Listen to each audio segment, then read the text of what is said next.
Dober večer. Spoštovani poslušalci in poslušalke, zopet smo zbrani na programu Svetopisemskega maratona. To je že 13. maraton in ime pove, da beremo vzdržema Svetopismo. Od osnoči pa do petka zvečer bomo brali Svetopismo od začetka do konca. Svetopisemski maraton je začela župnija Vič leta 2007. Od 2008 dalje ga organizira Svetopisemska družba Slovenije in vztrajno širi krog bralcev in sodelujočih. Poleg branja, na katerega se lahko prijavite, oziroma se lahko vključite v tekoče branje, so vsak večer tudi spremljevalni dogodki. Nocoj je z nami gost, pater Branko Cestnik. Dober večer vsem skupaj. Ja, pater Branko Cestnik je nam vsem znan, ker kdo je on, zvemo kar iz njegove lastne besede, ker z njo res ne skopari, ker ga lahko ali poslušamo na predavanjih, še bolj pa beremo v komentarjih v družini, v blogih, v reviji Cerkev danes, ki jo ureja, in zdaj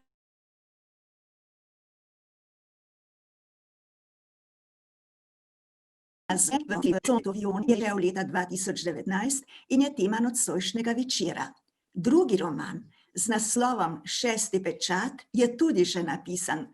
V dolgih dnevih koronske karantene pa ga še pili. Pater Branko, je to piljenje, tolažba, ker v teh omejitvah ne moreš do svojih župljanov, še posebej pa verjetno pogrešaš, da se ne moreš s skavti potikati po obronkih rimske kolonije Petovione. Nam lahko zaupaš kaj iz tistega zajetnega kupa listov, ki ga kažeš na Facebooku? Ja, torej še enkrat dober večer. Ja, gotovo vsak izmed nas je bil v tej korona situaciji prisiljen, da se malo na novo organizira, ne. To mislim, da ni človeka v Sloveniji, razen mogoče na kmetijah, kakšne stare mame, ki so vedno tako živele doma, nikam niso hodile, pa še tiste pogrešajo potem nedeljske maše, ne. Torej, vsakdo se je moral organizirati drugače. No, jaz sem že tako pisal roman pred korono, sem ga že, si zastavil, ta drugi roman, pravim, Šesti pečat, in seveda zdaj sem ga pa izkoristil, zlasti ta jesenski del korone, sem izkoristil predvsem za pisanje. To se pravi, to je šiht, to je 8-9 ur dnevno pisanja, ne, in branja in tako naprej, včasih tudi več. Kakšen dan pa tudi nič, no. To ni nekaj, se moraš tudi oddahniti od stvari. Tako da, seveda pogrešaš pa, računalnika se naveličaš, tega buljenja noter, ne, v ekran, pogrešaš seveda živega človeka, žive stike, pa da gremo malo v hribe, pa in vse to, no, to pa. Ampak dobro, sem pa v drugo smer obrnil ta izziv, torej, ne. Kaj pa bo, kaj pa je vsebina tega? Ja, torej, Sonce Petovione prikazuje krščanstvo, začetek krščanstva na naših tleh. Nekako poskušam ga ujeti, no. In Sonce Petovione je tudi poklon rimski koloniji, torej Petovi ali Petovioni, zato je tudi bolj zajeten, pa bolj študijski, ker sem hotel pač utrip mesta, takšen kot je bil, čim bolj nekje prikazati v romanu, ne. Poleg zgodbe o kristjanih pa poganih, torej tudi mesto je en protagonist. Medtem ko pa v Šestem pečatu pa ni več takšnega fokusa, bi rekel, na rekonstrukcijo rimskega obdobja in oblačil in orožja in hrane in vsega, ampak fokus je na zgodbo v času cesarja Dioklecijana, ko se je tudi v naših koncih dogajalo preganjanje kristjanov. Mi za nekaj mučencev vemo, ki so bili mučeni takrat, ne. recimo Kancijani, ne, tele na Primorskem, in za Viktorina Ptujskega. Torej, jaz sem se fokusiral seveda na Viktorina Ptujskega, škofa. To ni roman prav o škofu, njegov življenje pisali tako, srečujem ga skozi ves roman, sicer škofa Viktorina, je pa seveda vrhunec romana potem njegovo mučeništvo. To sem si že celo pred tem, ko sem se lotil Sonca Petoviona, sem si že to želel, da bi v Viktorinu Ptujskem bila ena taka, da bi Viktorin Ptujski doživel eno literarno upodobitev, no. In to je v 6. pečat zdaj, no. Ni pa to biografski roman o Viktorinu Ptujskem ali pa zgodovinski, ne, tako da bi bil fokusiran samo na njega. Aha, dobro.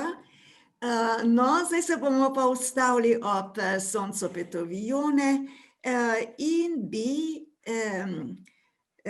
rekli to, ne. Zdaj, ko se mi pogovarjamo, se bere Božja beseda kar z doma, ne. Vsak ima svetopismo, to je že klasično darilo birmancem. V hiši prvih kristjanov v Petovioni pri Neokleosovih pa si zapisal, da so imeli samo Matejev evangelij, Matejčka, kot so ga ljubkovalno imenovali. In obdajali so ga z veliko častjo, se ga učili na pamet, skupaj z nekaj podarjenimi stavki Lukovega evangelija. Z enako častjo so obdajali evharistični kruh, ko so ga dobili. Bili so krasni ljudje, ti kristjani, lahko so se prešteli na prste, za vsakega člana so bili hvaležni, kaj šele, če se jim je kdo pridružil. Hišna cerkev. Vprašanje zdaj, Branko, se naša situacija glede na število vernikov približuje tej? Nas je korona kriza nekako potisnila v hišne cerkve. Se bo iz te krize še kaj dobrega rodilo? Drugačen pastoralni pristop morda? Bo postala naša ljubezen do Kristusa bolj osebna, medsebojna ljubezen bolj srčna? Ja, torej, hišna cerkev, ne, je to en način biti cerkev, ki vedno obstaja, no. V antičnih časih je morda bilo na začetku seveda ta oblika izrazita. V mojem romanu pač opisujem hišno cerkev, dobesedno hišno, ker se tudi pri eni družini zbirajo prvi kristjani, ne. Nimajo niti svojega objekta, ampak eno družinsko hišo koristijo za srečanje. In vidimo, kako je ta cerkev hišna delovala, no. In gotovo so to vzporednice tudi za današnji čas, ne. Saj, ne vem, jaz sem recimo zdaj v korona dobi doživel par lepih presenečenj, med njimi tudi to, da so ene hiše, ko so žlahti med seboj, ne, vsak adventno nedeljo molili rožni venec. Pa to ni bil pri njih običaj. To so zdaj naredili zato, ker so pač pogrešali nedeljsko mašo, nedeljsko druženje. In evo, to je hišna cerkev, ne, spontano je ratala ena hišna cerkev,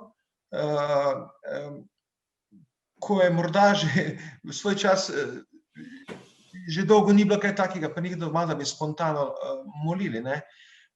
Tako da bo gotovo te bogate izkušnje, no, nekaj teh izkušenj, kar se je zdaj dogajalo v verskem življenju med domačimi člani ali pa med sosedi, to bi veljalo obdržati, pa ljudi spodbuditi, da to obdržijo, ne, da se naučijo iz tega obdobja, ko niso mogli k javnim obredom in so bili pač stisnjeni v eno stanovanje.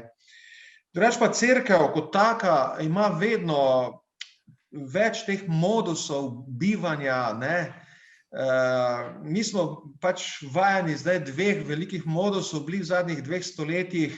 Eden ta avstro-ogrski modus neke paradržavne religije, ne, katolištvo kot neka državna religija recimo.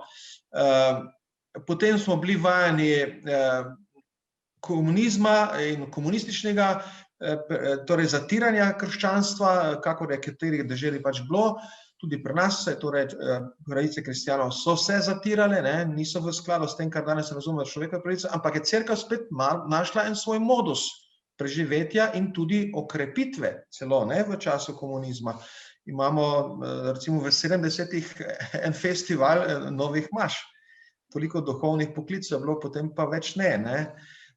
Torej, imamo te različne moduse in cerkev mora biti pripravljena, kristjani moramo biti pripravljeni operirati v različnih pogojih.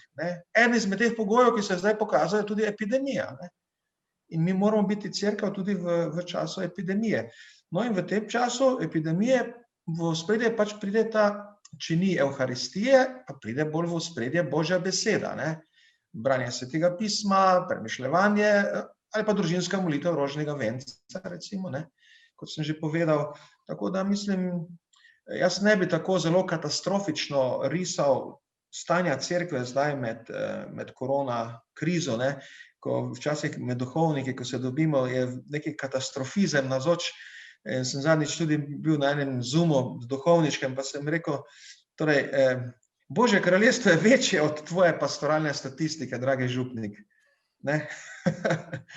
Bog deluje onstran tvoje statistike in tvojih, torej, tisto, kar ti razumeš, da mora biti cerkev in je cerkev. Cerkev je, ko se v hribih srečata dva, pa eden drugemu pove, da je težko bolan, pa ta zmoli za njega. Tudi cerkveni dogodek, pa ni nikjer zabeleženo v neko statistiko. Mi še imamo duhovniki to avstro-ogrsko mentaliteto, torej, kar precej prisotno, da cerkve je toliko, koliko je mi spravimo zakramentalno prakso in zakramentalno prakso popišemo. Ampak je cerkev večja. In zdaj mislim, da v korona krizi je ta velikost cerkve tudi se pokazala. Ja, krasno. Čakaj, ti zdaj,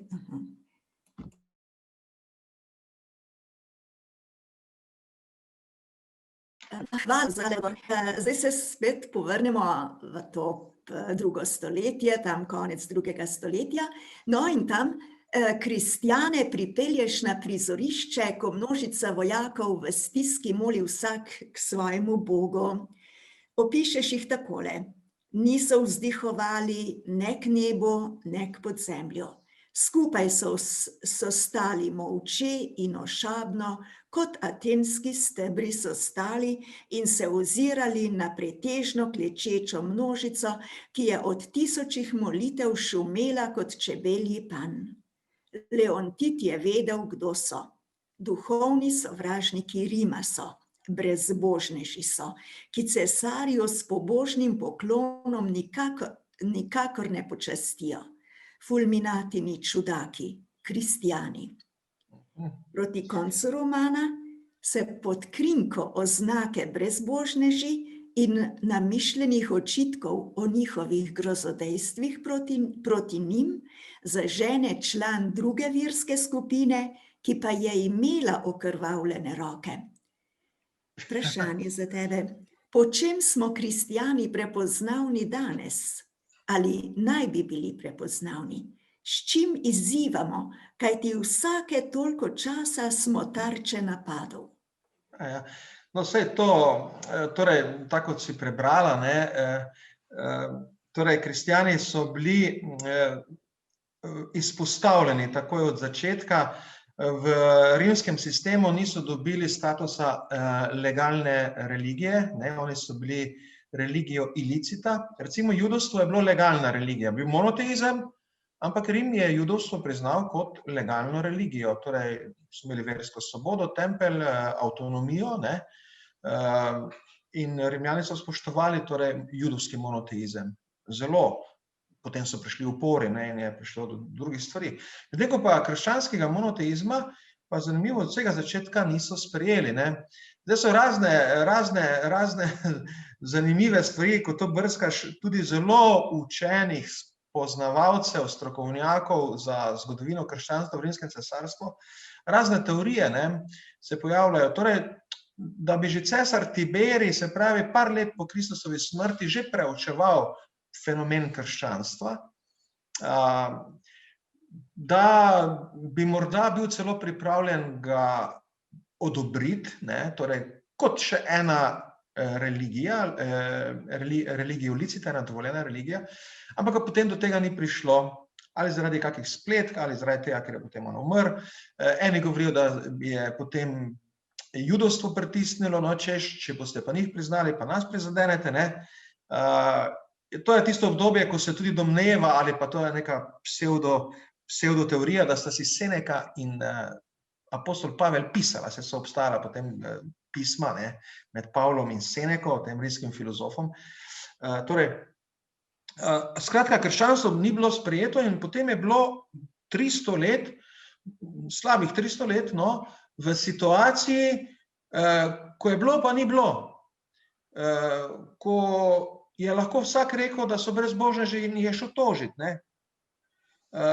In je celo potem prišlo do teh lokalnih preganjanj. Neronovo je bilo tisto prvo veliko, ampak potem tudi ta lokalna preganjanja in kristjani so potem krožiti začele od tega, da pijejo človeško kri na svojih obredih, ker so slišali, da neko Kristusovo kri pijejo, ne, da so ljudožerci, da so torej grožnja rimskemu cesarstvu, duhovna grožnja, ne, ker ne spoštujejo bogov, potem so pa bogovi jezni nad Rim, potem pa bogovi pošljejo lakoto zaradi enih, ki jih ne spoštuje, to so pa kristjani, ne.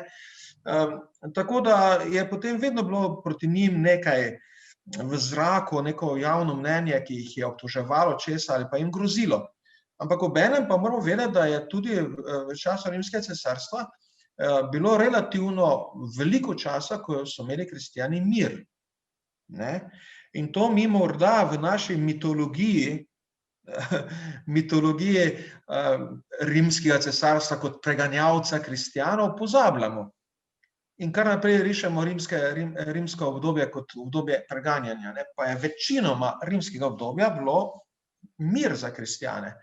Oni so celo imeli zaveznike v zelo visoki politiki, ne, recimo Filip Arabski, cesar iz leta 249, pa potem Galen iz leta 260. Ne.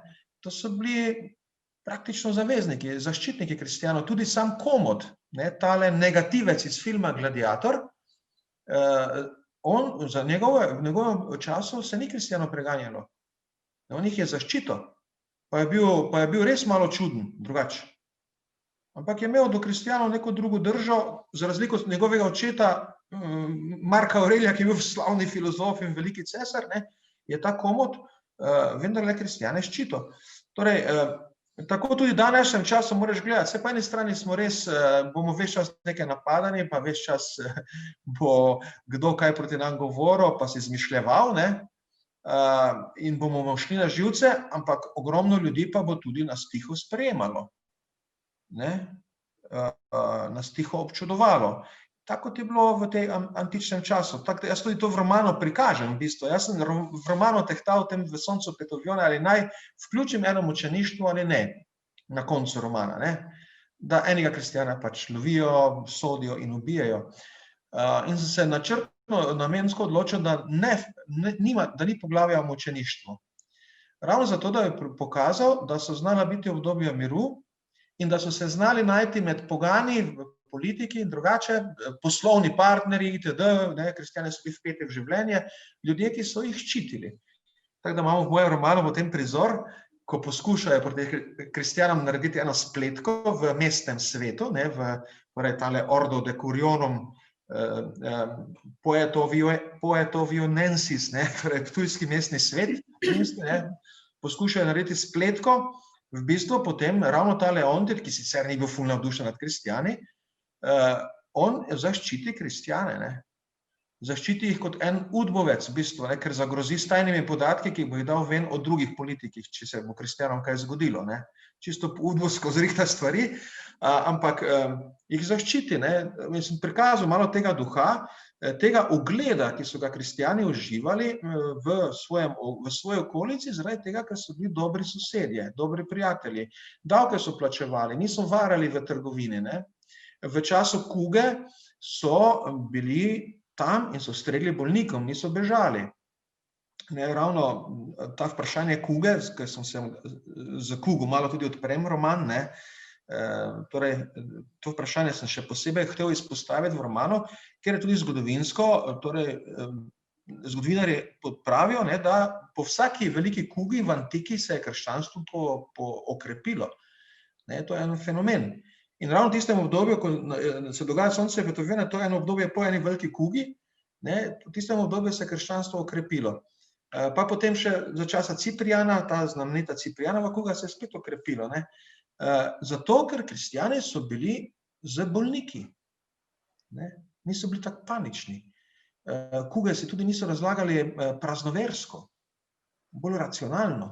Ne. Torej, in so dobili potem moralni ugled po vsaki kugi. Če tako se vrnemo v današnji čas, situacija je spet pač podobna. Ne, v današnjem času isto lahko rečemo, ne, torej, izkaži se z dobrimi deli kristjan, to, kar lajajo vate, da je na stran. Ne. Mi imamo en problem. Ne vem, v nas se hudič zaganja telko, božjega življenja v nas pa je telko. Ne. Samo mi bolj gledamo hudičevo zaganje v nas, kot pa božje življenje. Ne. In torej, biti bolj pozitiven, bolj optimističen in tudi v časih, ker zdaj ti medijsko, recimo, da so ti napadi na Iskrene, pa to, ne, se to ti gre na živce, pa vse. Ampak moraš vedeti, da je to je ena sicer medijsko odmevna skupina, ki to dela, take stvari, ne, ampak to ni ljudstvo, to ni slovensko ljudstvo, ne. To je par fanatikov in take moraš vzeti, torej, ti pa bodi vesel, da te ljudstvo podpira, da te ima rado, ali pa da se sploh niti zanima za te zgodbe, ne. Tako, no, tako bi rekel te vzporednice. Aha, hvala. Ja, dragi poslušalci, tudi vi ste povabljeni, da v chat napišete vprašanja za patra Branka, ki jih bo na koncu tega pogovora lahko vam odgovoril, tako da imate priložnost zdaj napisati, ob koncu pa bo možno tudi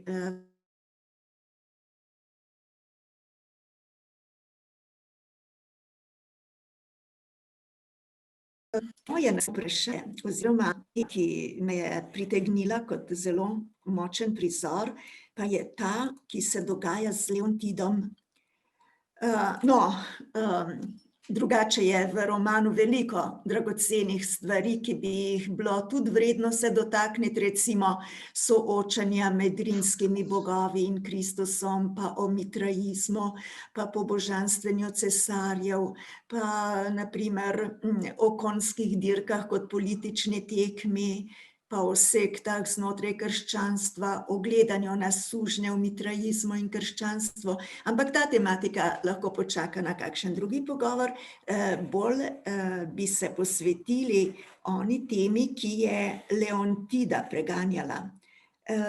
No, to pa, kaj ne, Leontid in njegov krščanski prijatelj Heliodor sta bila prijatelja, četudi sta se kregala.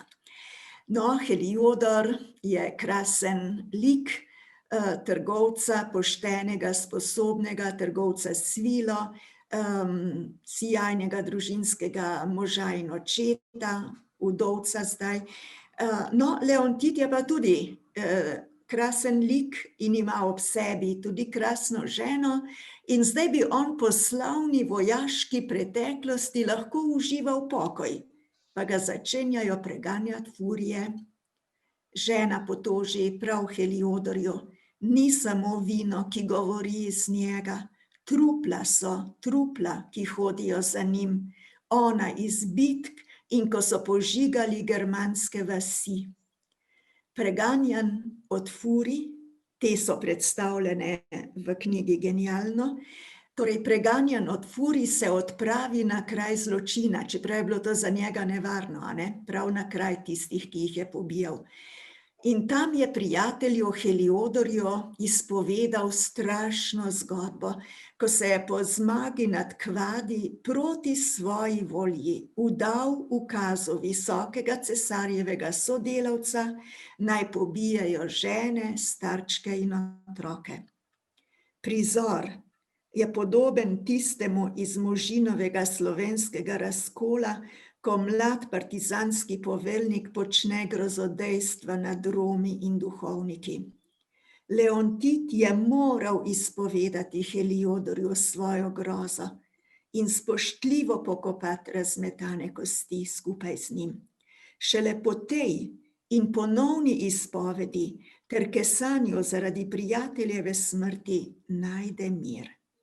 Pomenljivo je pa to, da je kristjan Heliodor umrl na kraju pokola nedolžnih in nekdanji krvnik ga je tam položil v grob.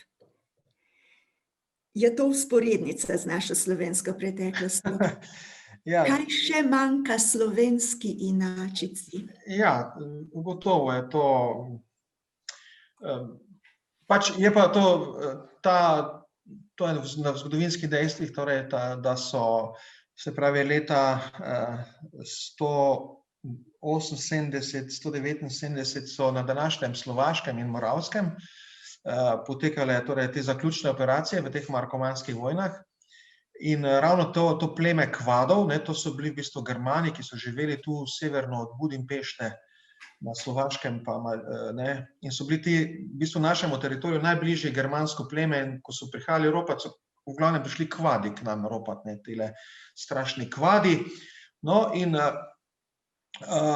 je potem Taroteri Patern je bil ta resničen zgodovinski poveljnik, ki je ukazal pobijati vse. Kvade so oni sicer vojaško premagali, potem so pa jim rekli, da morajo živeti blizu meje, blizu Donave, to pomeni, ne, da bodo jih lahko nadzirali. Kvadi pa niso hoteli biti sužnji Rimljanom, pa pod njihovim nadzorom, da so zbežali gor proti Karpatom, k drugim germanskim plemenom. Potem pa je Taroteri Patern rekel, da se gre za njimi in da se jih vse pobije. Torej tudi otroke, ne, in ženske. In to je zgodovinsko, torej, okolje, tudi letnica v mojem romanu sovpada z tem, kakor je bilo v zgodovini. Torej, seveda je pa seveda ta pokol takoj prikliče slovenskemu bralcu naše pokole povojne, ne. Ne vem, komu drugemu lahko tudi nacistične pokole prikliče, ne. Tudi en nacist, ki je moral streljati talce pri nas ali pa požigati vasi, je lahko potem čez 2-3 desetletja imel hudo krizo vesti, to so furije, ti liki, ne, ki so v grški mitologiji, torej Erinije v grški mitologiji, v rimski pa furije, to so liki preganjanja vesti, ne, to so ženski liki, ki torej demoni za tvoje slabe vesti. No, in je, kaj me vidite, čujete? Aha, v redu.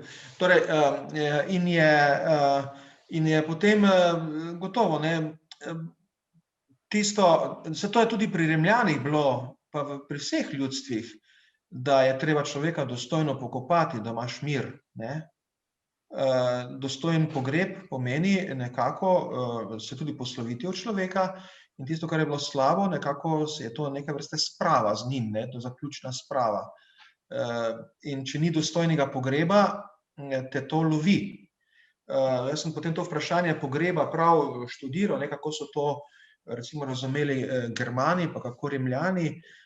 Germani so recimo pokopavali blizu svojih naselij ali pa kar takoj, ne, da bi jih duhovi rajnih varovali, medtem ko so pa Rimljani pokojne pokopavali stran od mesta, izven mesta, da bi duhovi rajnih odšli v miru, ne. Torej, no, pokopati pa je trebalo, ne, saj so bile tudi ene oblike usmrtitve, recimo kot ekstremna kazen za najhujše zločince je bilo da ga niso pokopali. In eden način, to pri Rimljanih, torej en izmed načinov, da si ti človeku odvzel grob, je bilo, da si ga vrgel v reko, da so ga ribe pojedle, ne. In s tem si mu preprečil dostojen grob, ne, to so recimo naredili s temi mučenci v Podonavju, tudi z Viktorinom Ptujskim, verjetno so ga vrgli v reko Dravo, ne, še prej pa obglavili.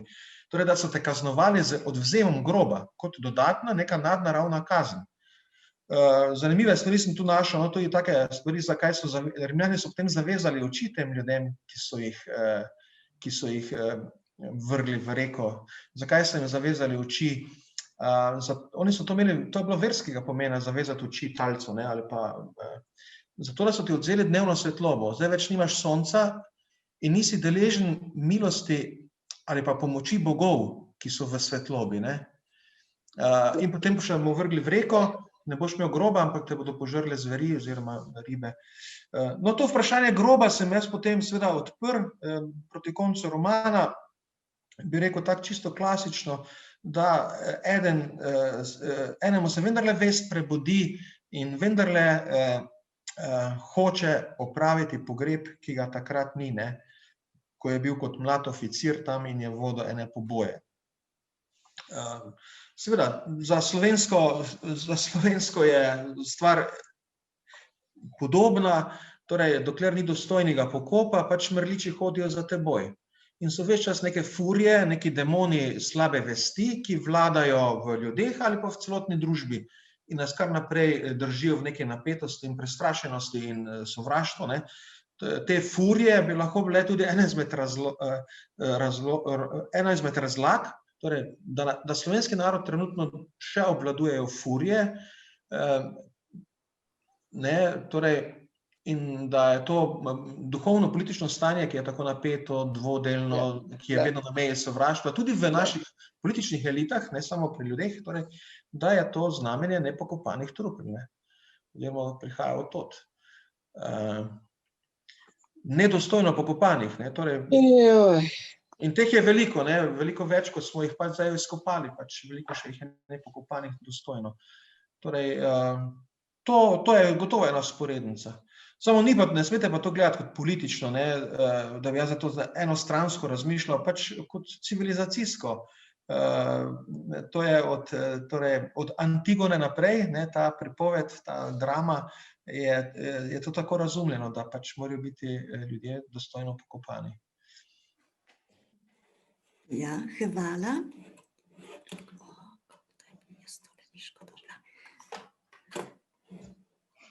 Pardon, malo moram še tukaj poiskati. Ja, no, naslednje vprašanje.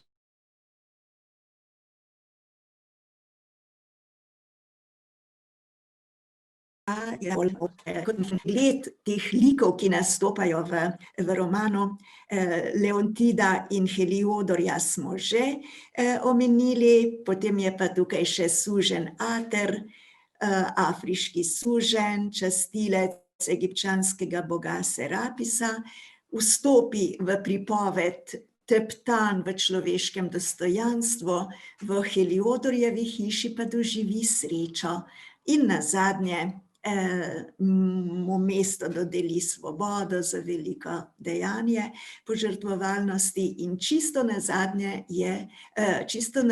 v Dravi prejme krst. Potem nastopijo še druge osrednje osebnosti pa stranski liki.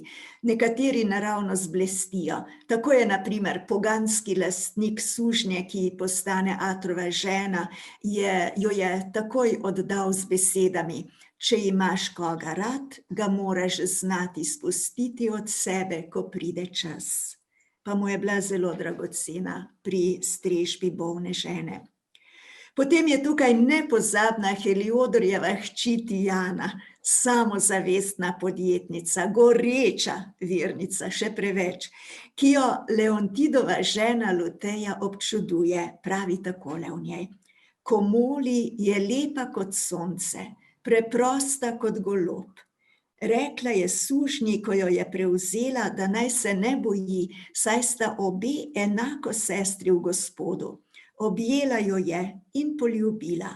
Kje, kdaj, kdo poljubi sužnja, ki ga je pravkar kupil? Tijana je skrivnost, Tijana je novost, Tijana je daleč, Tijana je blizu. Luteja bo za Tijano hvaležna do konca svojih dni. In Luteja sama, žena po Leontidovi meri, njegova opora v mračnih urah, najboljša sirarka v Panoniji, iskalka pravega Boga.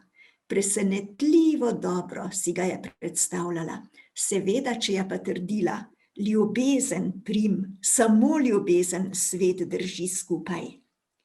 Podobno pokončen je tudi mitrajec Prop, ki moli k mitru takole: Ti, ki si svetloba v deželi slepcev, nepredirna tema v deželi gorečih bakel. Ti, Mitra moj zlati, sit sem in sonca, in bikov, in žrtvenikov, in kipov. Kajti sonce in biki in žrtveniki in kipi so bolj zid kot most do tebe. Naveličan sem tvojih pojavnosti, hočem tebe samega. In to, iskrenost tega, izkaže v pogumnem uporu zlaganemu obredu žrtvovanja človeka, kar ga skoraj stane življenje. In končno, čudovit lik Arijele, Judinje, Heliodorjeve žene, ki se je spreobrnila k Kristusu.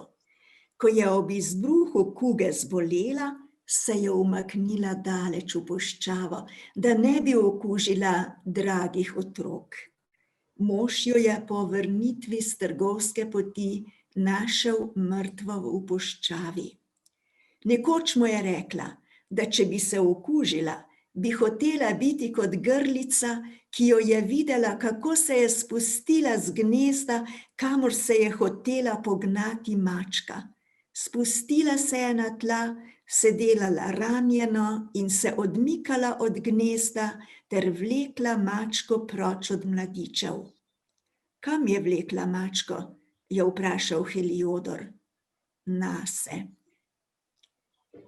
Si imel pri opisu te žene pred očmi Jezusa? Kakšno sporočilo si hotel dati s tem likom in sploh s celotnim romanom Sonce Petovione? Ja, pač v mojem romanu ni negativnih likov, zelo malo jih je, no. Oziroma, to je roman o prijateljstvu, dokaj svetlo zgodbo, ne, čeprav dramatično v svojih zapetljajih, ampak nisem hotel tu zdaj nekaj, bi rekel, nekaj tistih le, ko je tako malo moderno od romanticizma naprej neke notranjih bolečin pa vsega tega ponazarjati, pa dvoma, pa tiste, kar je tipično tudi za sodobne romane, neka zapletenost v usodo, ne. Recimo Jančarjev roman Galjot se konča tam, kjer se začne, ne, torej krog se naredi. In si v krogu, to je tipično pogansko razmišljanje, torej zaprt si v krog usode in to je to, ne. Moj roman je zelo odprt, v tem smislu sem zato tudi pri junakih imaš take pozitivne karakterje in pri teh pogajanjih tudi sem se potrudil, da sem pač te lepše stvari ven pobral, ne. Tudi ne brez zgodovinske osnove, seveda, ker takrat se je začel pojavljati, potem pa je v 3. stoletju prišel še bolj do izraza tako imenovani poganski monoteizem, ne. Malo ga že tako imamo pri filozofih, pri Platonu, pri Aristotelu, ne. Ampak je prihajalo in da so oni potem nekako kombinirali politeizem in monoteizem, se pravi, da so razumeli, čutili nekje v srcu, da za temi mnogimi bogovi, ne, ki jih častijo, je ena luč, en izvir. Potem je to filozof Plotin v 3. stoletju tudi v svojo filozofijo dal, ne, in se rodi ta novoplatonizem, ki je že dejansko korak k monoteizmu iz poganskega sveta, to je brez vpliva krščanstva. Mogoče je krščanstvo vplivalo kot konkurenca, ne, da so začeli tako razmišljati, bolj v smeri monoteizma. Tako da imaš pri mojih junakih Luteja do konca časti boginjo Izido, Prop do konca časti boga Mitro, ne. Edino Ater neha Serapisa častiti in začne Kristusa, ne. Ampak vseeno so to pozitivni liki, čeprav so pogani, ne. Ampak torej vidim, da njihovem duhovnem premiku nekje k tisti zadnji luči, ki jo nekje čutijo za bogovi, zlasti mitraizem, nekatere sodobne analize, pa tudi Izidin kult, ki je bil močan takrat, to je egiptovski kult, ki je verjetno zelo vplival na oblikovanje marijanskih pobožnosti potem v antiki, ne, prvih. Torej, sodobne analize teh kultov kažejo na prikriti monoteizem, se pravi na željo po eni zadnji luči, ki je zadnji vsega tega, ne. To sem prikazal. Medtem ko pa seveda tule pri Mirjam, pri Heliodorjevi ženi, ki je bila žrtev kuge, seveda to žrtvovanje, se pravi za otroka, to, kar bi mnoge matere naredile v takih situacijah, ne. Ne da bi šle umirati v puščavo, ne, ali pa v nekam v hribe gor, v trnje, Torej, ampak da se žrtvuješ za otroka, da ima otrok prednost pred tabo, ne? To je čisto materinsko. In ta prizor sem dejansko videl enkrat tukaj pri nas na dvorišču, ko je en ptič se valal po tleh, pa sem mislil, da je ranjen. Potem pa maček šel za ptičem, pa je ptič poletel par korakov naprej, pa se spet valal. In ga je ta ptiček, ta je bila mamica, je v bistvu mačka vlekla stran od gnezda. To sem potem šel gledati, kaj to je, in to je v biologiji en pojav. Ene ptice to delajo, ne, da se matere nastavljajo plenilcu, da ga se delajo ranjene, da plenilec gre za njimi, ne pa gnezdo. In seveda taka mati, ki se žrtvuje za otroka, tudi v tistih rednih situacijah ni treba kuge, ne, je podoba Kristusa. Ne, zato pa mati, tu pa, če se navežem na Gostečnika, ne, starši so prva intrapsihična podoba Boga. Ne, in mati, ki se žrtvuje zate, je podoba Kristusa. Oče, ki gre zjutraj 5 v službo, pa pride ob 4 z mantra nazaj, ampak ti živiš od njegove plače, je podoba Kristusa. Ne, to je prva intrapsihična podoba Boga, in kjer se razbija ta podoba, to žrtvovanje, kjer so odnosi hladni, kjer država dejansko hoče vskočiti tudi v družinsko življenje in ga nadomeščati, seveda potem tudi občutka za Kristusa, občutka za krščansko sporočilo ni tak, ne, in niso več tako dovzetni.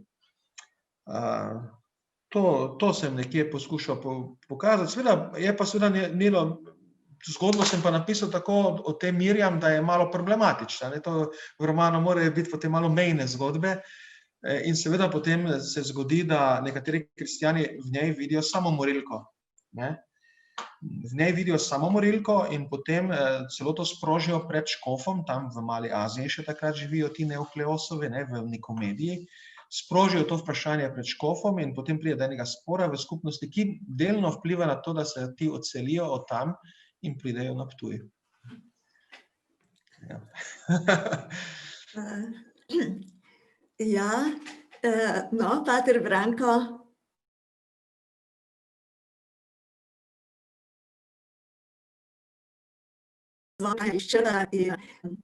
Ti si res izčrpno odgovoril na vse, dobili smo veliko novih uvidov, osvetlitev tega, kar si iz svojega širokega znanja posredoval bralcem in bralkam. Zdaj pa ste še poslušalci povabljeni, če ste napisali kako vprašanje, da bo Branko še vaše vprašanje odgovoril. Ja, zaenkrat ni.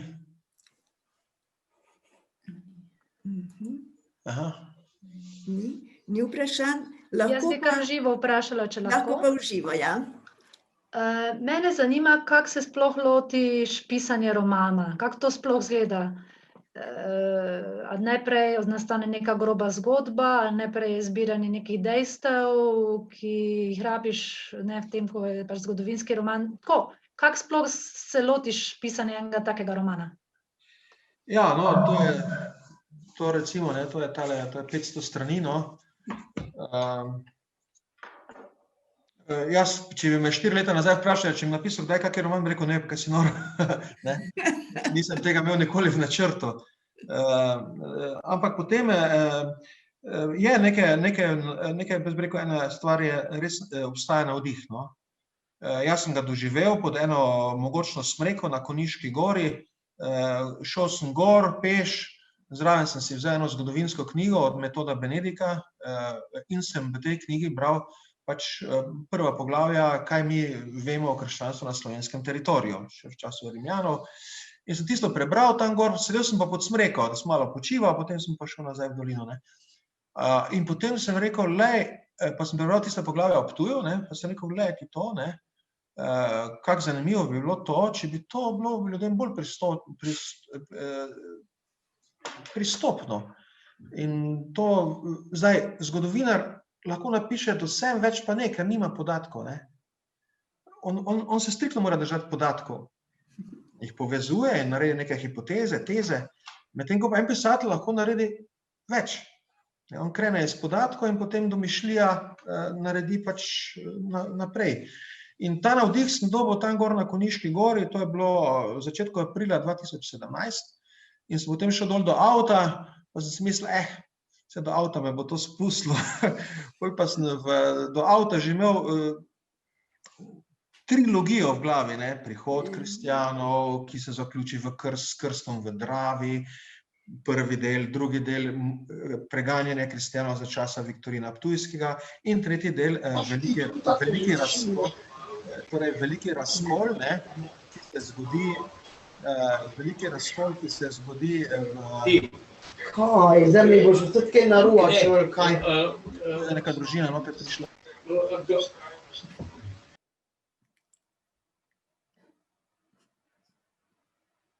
Zdaj izključili, evo. Me vidite, čujete? Halo? V redu. Torej, veliki razkol, ki se zgodi potem v 4. stoletju, zanimivo, polovica ptujskega krščanstva v 4. stoletju je arijanskega. Se pravi, se pravoverni pa arijanski del razdelita, imamo dva škofa, tam okrog leta 380 recimo, in so veliki problemi bili na Ptuju, ki jih je obravnavala celo sinoda v Ogleju, na kateri je Ambrož Milanski spregovoril o razmerah na Ptuju. Veliki Ambrož. To sem našel prevedeno v njegovo intervencijo. No in tako, potem pa vidiš, da tu je ena velika zgodba, ki bi lahko bila v enem obliku enega romana, in potem sem se pa začel lotiti, ne da bi imel neki načrt, pač okvirno veš, potem se pa lotiš in se učiš zraven, kak roman bo, bo bolj zgodovinski, bolj taki, in potem sem se začel članke zbirati, potem ogromno teh informacij zgodovinskih dobiš, potem ne veš, katere bi noter stavil, katere ne, ful zanimivih stvari, ki jih potem sploh ne uporabiš, moraš prebrati, recimo ena izmed takih stvari, ki sem jih mislil noter vstaviti, pa potem nisem, zakaj smo rimsko-katoliški duhovniki obriti, zato, ker je papež Aniket okrog leta 160 rekel, da ne bojo rimski duhovniki na kratko porezani in obriti, da ne bodo izgledali kot vzhodnjaški krivi preroki. Recimo, in tam imaš potem eno tako smernico, ki ti zelo prav pride še danes. In katoliški duhovnik je obrit, pravoslavni pa je bradat. Še danes je tako, torej. No, tako, potem pa delaš, potem pa res trdo delaš. Jaz sem pa še posebej trdo delal, ker leto pa pol nisem z nikomer nič komuniciral o tem, kar delam. Z nikomer nič. Razen na zakonski skupini, kako pa delaš, nekaj pišem, nekaj bolj zahtevnega, In šele po leto pa pol sem potem začel malo, ko sem že imel zgodbo sestavljeno, sem potem šel komunicirati, malo več komu povedati, potem so mi svetovali, da grem do založbe, sem šel kar do Mohorjeve seveda, to mi je hajdinski župnik svetoval, potem pa ti založbe pa so za to, da ti izdajo dodatne smernice, da te spodbudijo, in prvo, kar sem pri založbi izvedel, da moram ga rezati, in sem ga rezal 150 strani. 150 strani, to so cela poglavja letela ven, zato ker sem preveč na široko šel, ker sem še potem opisoval neke dogodke na Rimskem dvoru, pa ne vem kaj vse, to ni bilo potrebno. Ampak takrat, ko to delaš, se ti zdi vse pomembno, kasneje pa vidiš, ko zgodbo narediš skupaj, vidiš, da pa nekaj balasta se nabralo in to moraš potem stran, da je potem zgodba koliko toliko tekoča. Potem so pa zelo tehtaš intelektualnost romana, kako zahtevno bo za bralca. In jaz sem se potem pač odločil za zahtevni tip romana, ampak z slovarjem, ker sem rekel, bralca bom vrgel, tako kot v časovnem stroju, vrgel ga bom v rimsko obdobje, brez pomoči. Padel si 1800 let nazaj, neka druga geografska poimenovanja so, nekako drugače so ceste speljane, pokrajina je drugačna, znajdi se, to je Rim, ki je bil tu. Tako da pišem z perspektive tistega časa, in zato je roman malo zahtevnejši, ampak po drugi strani pa ti omogoča eno izkušnjo, da si bolj tam. Seveda se pa moraš malo naučiti nekaj latinskih izrazov vmes, tako da ima neko zahtevnost, ta drugi roman ne bo tako zahteven, ravno zaradi tega, ker ne bom toliko rekonstruiral zgodovine, mislim, detaljev, zgodbo ampak detaljev ne bom rekonstruiral. Tako, Potem pa zelo tako tudi utrujajoče, na koncu si izčrpan, tudi psihično, to ni. Preden sem napisal, preden se spravite take stvari pisati, se posvetujte z zdravnikom ali farmacevtom. Ali pa tisto, tega ne delajte doma. Ja, ampak to je tvoj prvenec, pa si že bil med Krstnikovimi kandidati za Krstnikovo nagrado. Tako je, bilo zelo zanimivo, ne? To jaz nisem niti slučajno pričakoval, niti nisem vedel, da bo to šlo sploh kandidirati, ne. Pač potem sem rekli, da bodo pač dali naprej prijavili, ne. Pa so ga poslali tja na komisijo, nismo nič pričakovali, ne. No, ampak potem zgleda na komisiji je vendarle padel v oči in potem je prišel v ožji izbor, se pravi od 130 romanov med 5, ne. Najprej med 10, potem pa med 5. Ja, in me je bilo zanimivo, no, ker tudi sem opazil, decembra 2019 je bilo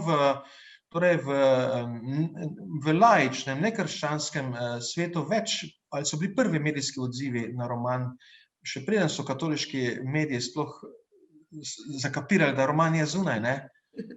Sem že imel recimo na Fokus Pokusu od gospoda Marka Crnkoviča, sem že imel en fajn zapis, ne. In oni so potem že prosili, da če lahko na Fokus Pokus torej objavijo kakšne dele, kakšne kratke izseke iz romana. In so. To je že bilo pred Božičem, ko še Družina in Ognjišče sploh niso registrirali, da je en taki roman zunaj, ne. No, in tako se je videlo z tega, in to sem bil tudi vesel, ker sem tudi roman pisal tako, da ga lahko bere neverujoči, ne. In da je tudi toliko likov, da se lahko neverujoči identificira z njimi, če se že ne more s krščanskimi liki, ne. Sem vesel, no, da je potem tako nekako, pač koliko so mi povedali ti strokovnjaki, ker potem smo na televiziji pa na radio, pa pač cenijo ta zgodovinski pristop, študijsko-zgodovinski pristop, ki je vendarle redek, ne. Ali je bolj površen, bolj tako, ni tako poglobljen, recimo, kot je v tem primeru, to cenijo in seveda je potem to prineslo to.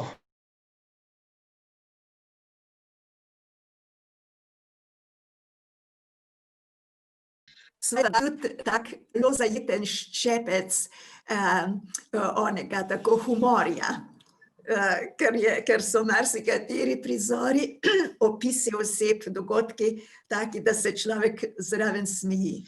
Ja, saj sem tudi kakšne humorne like noter spravil, 2 gasilca, Flori in Floroni, ne. Kadarkoli se pojavita, je smešno, ne. Tista 2 gasilca, torej daš, ne, pa tudi kakšna situacija, da je malo humorno, ne. Ja. Pa vas lahko jaz vprašam, koliko pa pogrešate te like? Ker že kot bralec, ko bereš kakšno tako dobro knjigo, se uživiš noter in že potem, ko si končal, podoživljaš kar nekaj časa to. Si pa predstavljam, da če kot pisatelj, ki ste bili tako intenzivno noter pač vpeti v to raziskovanje in v oblikovanje teh likov, potem, ko enkrat zaključite, mora biti kar ena praznina. Ja, poporodna depresija je potem, res. Torej, tako, ti si z njimi živel, ne, oni s tabo so te mučili, pa kako fejst te mučili, ne. Pa si mogel potem na koncu, ko si že imel vse pripravljeno, iti pogledati, če še ima isto frizuro od začetka do konca romana, da ne bi kateri bil slučajno kostanjevih las na začetku, na koncu pa blonden, ne, ali pa obratno. Take stvari moraš paziti pri njih. Jaz sem si potem tudi pomagal tako, da sem si poiskal realne fotografije enih ljudi, ne. Poiskal sem pa jih tam, kjer jih najdeš, kar v ptujskem rekonstrukcijskem društvu, ki se oblačijo v rimska oblačila. Kar od njih so že, kar od njihove obraze, vse nekatere sem potem jim povedal, da sem jim uporabil njihove obraze, ne njihove karaktere, ker to je lahko osebno, ne, ampak njihovo postavo, obraze, in tiste imam potem shranjene na računalniku in vsake toliko časa pogledaš, ne, da veš. Potem tudi, če te zanese pri oblikovanju enega lika, da je da te preveč navdihuje ena oseba, ne, potem namenoma narediš nekaj takega, ni preveč podobno eni osebi, živi osebi, ne, da ne bi se kdo čutil v tistem liku nagovorjenega, ne, ali pa tako, no. Porabiš pa tudi kakšne avtobiografske dogodke, tako da je, recimo, jaz sem seveda mogel eno poglavje napisati, da se dogaja na Frankolovem, ker sem župnik na Frankolovem. In ravno tisto, ko ona občuduje, torej, Tijano, ne, ta Loteja, to je na Frankolovem, ja. V enem toplem izviru, kar je topli izvir tudi en izvira, to je blizu Rimske ceste in to so Rimljani, so tople izvire registrirali 100%, tako da, če je bil tako blizu ceste, ne, se še danes je ta topli izvir, torej, da so gotovo se ustavljali pa se kopali v njem. Ja. Tako, ja. Branko, eno vprašanje je v chatu. Aha, ni.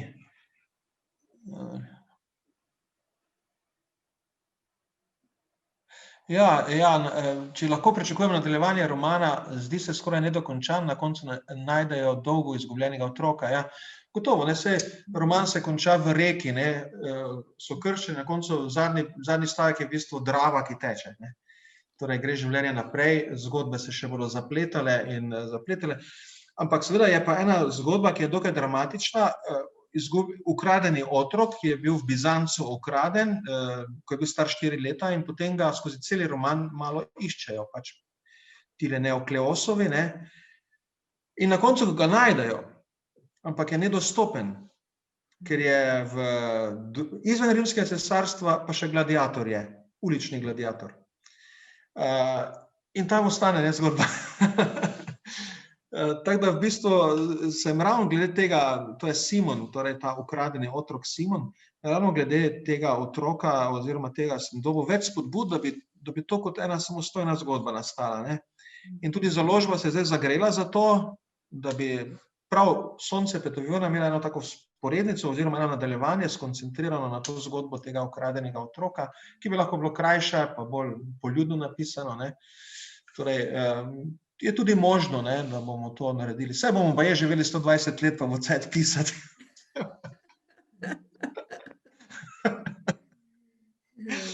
Ja.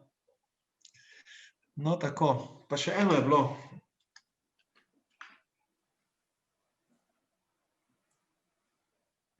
Da se knjiga lepo prodaja, ja, vse, no, torej, trg s slovenskimi romani je naravnan na 400 do 500 bralcev, ne, izvodov.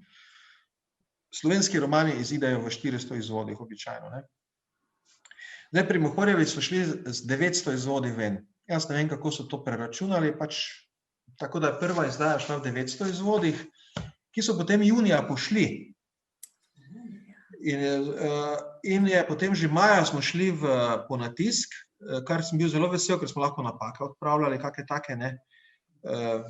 Vse še zdaj so notri kakšne napake, kakšne netočnosti, ko ti potem bralci povejo, ne. Recimo, pa to ful preverjaš, pa ne moreš vsega preverjati. Tudi zdaj v ponatisu še vedno pižmalke notri, pa pižmalke so bile takrat v Ameriki. S Kolumbom so sem prišle v Slovenijo, ne. Ja. Torej, ja, zdaj se pač ta druga izdaja prodaja, koliko vse, nekje tam pri 1100, 1200 smo prodanih izvodov, no, kar je za slovenske razmere, glede na to, da je roman zahteven, je to, tudi mi to rečejo novinarji, ne, poznavalci, da je to, se lahko imenuje uspešnica. Wow, jaz. Ja. Ni to ona uspešnica, one kriminalke, ki izidejo v 6000 izvodi, ne, Tadeja Goloba, to so tele super uspešnice, ampak to so pač kriminalke. Ampak glede na to, da pač en klasičen zgodovinski roman, zahteven, ne, tako. Teda sem zadovoljen, no, to potem ti poplača marsikaj, trud, ne, izgubo vida, povečanje trebuha, sivenje las, ko se zgodi med pisanjem, ko vidiš, da je vendarle se bralstvo odzvalo, raznoliko bralstvo, tudi strokovna javnost, ne, in da torej tisti navdih tam pod smreko ni šel v prazno, no, da imaš soko. Ja.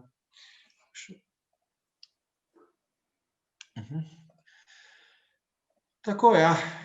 Ja, potem, ja, če je še kako vprašanje kar v živo? Če pa ni Jaz bi, če vprašanja, lahko. A lahko, Petra? Jaz imam 2 vprašanji. Prvo, me res zanima, ker če vsakega župnika, ki ga vprašaš, nima nikoli nič časa in je strašno zaseden. Kako je vam uspelo, oziroma kako vam uspelo 8 ur sedeti in pisati? To je prvo vprašanje. In drugo, ko ste pisali, kakšnega človeka ste imeli pred sabo, da bo bral to vaše delo? Ja, torej, čas, ne. Ja. Čas je, toliko, koliko si ga narediš, no, za tisto, ko rad delaš, imaš vedno čas, ne. Jaz sem največ romana napisal v podnevih, med 9 in kosilom, no, in 1 uro, recimo. Potem pa 3 poletja, ko se nič ni dogajalo, razen skavtskih taborov, kakšen oratorij, sem samo to delal, ne, nikam nisem šel. Poletje pa so dolgi dnevi, topli dnevi, lahko si zunaj, in tako da sem poletja res maksimalno izkoristil poletja, no. Pa te dopoldneve, pa potem si pa v hribe manj hodiš, kakšne take stvari si pač odrečeš, pač greš manj okrog, ne. Tudi pastoralno se malo potem moraš kot župnik tehtati, ne, pastoralno, torej, če rečem, no, vse tudi pisanje romana je eno pastoralno delo, oznanjevalno, če hočeš, ne, torej, bom pa kakšne pastoralne prioritete tudi malo bom manj obisk družin po naši fari, ker zdaj se že tako vsi poznamo, ko sem že 18 let župnik, ne, bom pa v tem obdobju pač več pisal. Manj tudi mladinske pastorale, ne, z mladimi skakati okrog, to ono, bom več pisal. Take odločitve potem moraš sprejeti, ne. Zdaj, drugi roman pa seveda, to pa je korona naredila, da je dobil takšen pospešek. Saj bi ga verjetno letos končal, 2021, ne, ampak verjetno tja bolj proti Božiču, zdaj pa bo pač že maja končan. Drugo pa vprašanje pa je bilo,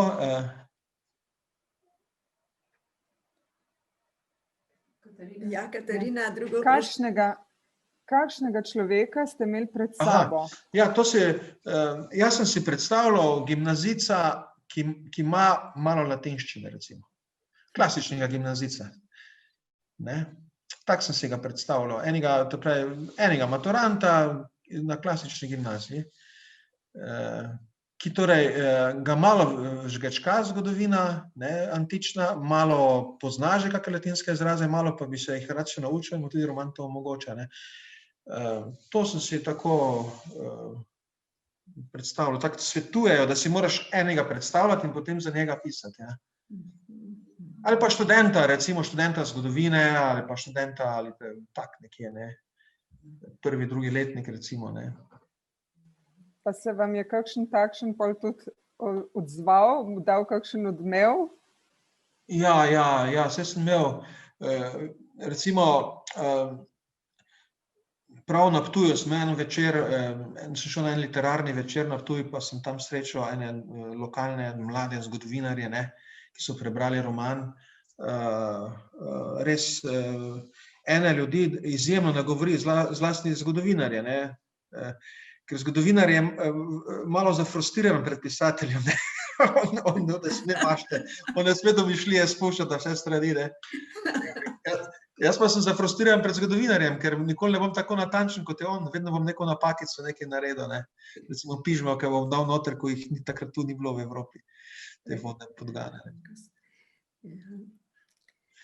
Aha. A ne, to, da lahko tako pišeš, pač, da si tak roman, ne, tako uspešno napisal, ti je tudi pomagal oni študij tam, ne, že zdaj je to že preteklost, ne, tisto hrepenenje po Bogu, ali kako že pri tistem... Evgeniju Ionescu, ja. Ja, gotovo to ne pride, to je sad nekih življenjskih izkušenj, študijev, ki so jaz sem nenazadnje živel 8 let v Rimu, v centru mesta, jaz sem mimo rimskih ruševin vsak dan hodil na fakulteto, ne. Torej, tako da mogoče če bi jaz ne bil v Rimu, bi imel že pred rimsko temo avtomatsko neki prehudi respekt, ne. Zdaj pa mi je Rim kot mesto, civilizacija bil domač. Torej, že to je eno dobro izhodišče bilo, ne. Tako, potem pa seveda vse ta, jaz sem študiral umetnost, umetnost je podobno nekje, bi rekel, enim poganskim iskanjem na nekih točkah, ne.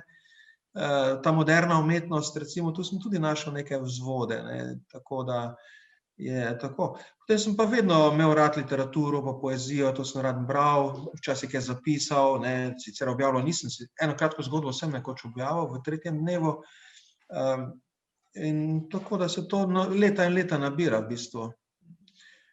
Pa Ogenj v kosteh, a ne? Ja, pa musical smo naredili takrat, ja.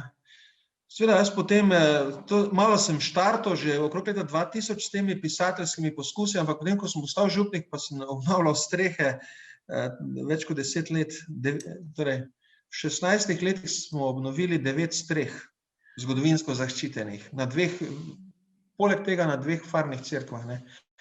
In gotovo to je bilo eno obdobje, ki je pač pisanje pa branje ni bilo prioriteta, je bilo pač prioriteta župnikovanje in te stvari, ne. Gradbeništvo, podnaslov župnikovanje, ne, ko rečeš župnikovanje, naš podnaslov gradbeništvo.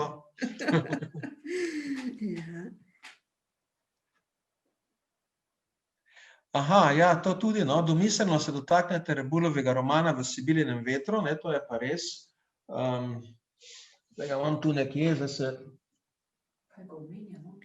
Ja, torej, ja, zdaj, jaz sem preden sem se lotil, seveda sem šel gledat, pa tudi prebral sem kar nekaj tega, kaj so o antiki pisali naši pisatelji. Zdaj vsi tako imamo Pod svobodnim soncem, ne, pred sabo, ampak to je pozna antika, to je v bistvu začetek srednjega veka, ne, bolj kot antika, glih prehod tega obdobja, no, je Pod svobodnim soncem. Potem imamo od Ivana Sivca nekaj o antičnih časih, ampak Ivana Sivca sem jaz kupoval in prebral, pa sem pričakoval, da bo napisal kaj o krščanski zgodovini, pa ni, ne, razen, no, kneginja Ema je, no, ampak tako, da bi pa zapisal, kako so kristjani živeli v antičnem času, tu pa ni. Potem pa seveda Rebula pa on je latinist, on je strokovnjak za antiko, plus pisatelj, slovenski zavedni pisatelj, ne. In tu nisem mogel mimo njegovega prvega romana V Sibilinem vetru, ki je še bolj debel kot to je 700 strani V Sibilinem vetru iz 60 let, pisal ga je 7 let. In ta njegov roman sem jaz potem prebral, si ga podčrtoval, si zapomnil vse te like in to, ne, da mi je bil kot en vzporedni navdih. In zato je tudi bilo prav, da hec je pa v tem, da glavna 2 junaka v Rebulinem romanu, se pravi Nemezijan in njegova žena Elektra, nekaj časa bivata na Ptuju. In potem sem šel analizirati, katera leta bi to bila, ko bi ona bivala na Ptuju, ker on zdaj nima letnic, ne, jaz imam v romanu pa nekaj letnice, kar naprej imaš, da si čim bolj natančen kronološko, in sem ugotovil, da bi to bilo okrog med letom 185 in 190, ravno ko pridejo moji junaki na Ptuj. In torej Rebula postavlja svoja 2 junaka kot penzionista, takrat živita na Ptuju nekaj časa, potem se pa odselita proti Ogleju, ne.